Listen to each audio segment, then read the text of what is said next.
I appreciate the opportunity to be here today to discuss how to improve care for the nearly 400,000 children that are living in the foster care system as we speak.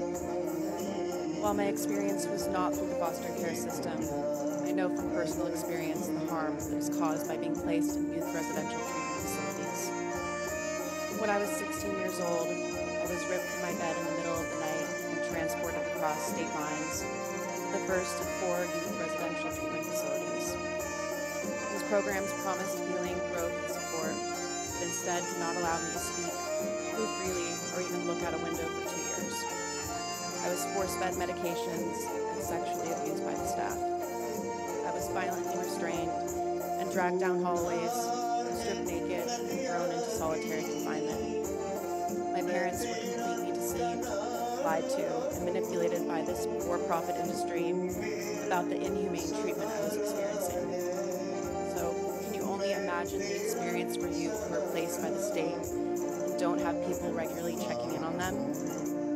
I attended facilities with foster and adopted youth, and I heard their testimony that they feel like they were forgotten, being shipped from facility to facility their whole childhoods. Today, residential facilities are continuing to warehouse over 50,000 foster youth and an unknown number of adopted youth in lockdown facilities. Innocent kids who have not committed crimes, kids whose parents didn't have resources to support them, kids whose parents passed away, kids who have already experienced trauma. This $23 billion a year industry sees this population as dollar signs and operates without meaningful oversight. It costs approximately $800 to $1,000 per day to place a foster youth in a facility, significantly more expensive than serving them in their own communities. What is more important, protecting business profits or protecting foster youth lives? 16-year-old Cornelius Fredericks was placed in a facility because his mom tragically died and his dad was in prison.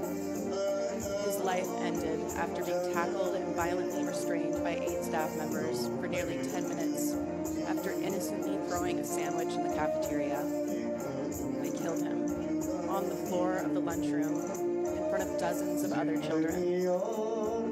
Emergency services have been called 300 times in the year leading up to his death, 56 violations substantiated by the state.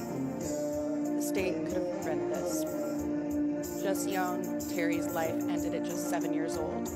In his final hours, he was publicly shamed, verbally abused, left in his room alone for nearly 6 hours, and physically restrained by staff members until he lost consciousness. When first responders arrived, there was vomit in his mouth and throat, running down his cheeks and onto the floor. Why can't we as a society see that these kids are hurting? They need love and kindness, not beatings and restraints. As a mom, these stories break my heart. When your child is born, your heart is full of love, all hopes and dreams you have for them. I assure you that these were not the dreams that were envisioned for Cornelius, Josiane, and thousands more who have suffered immensely. I am here to be the voice for the children whose voices can't be heard. While this committee has the responsibility to move bipartisan solutions forward to protect them, I strongly advocate for the reauthorization of Title IV-B. Families need resources and support so they don't need to come into the child welfare system in the first place. Children who do end up in foster care, we cannot allow them to grow up in facilities. The treatment these kids have had to endure is criminal. These kids deserve to grow up in safe, family-centered environments. I will not stop until America's youth is safe. I've helped pass 9 state laws on this issue. I am strongly advocating for the federal bipartisan Stop Institutional Child Abuse Act. I supported the Senate Finance Committee report, Warehouses of Neglect. It validates everything those with lived experience have been saying.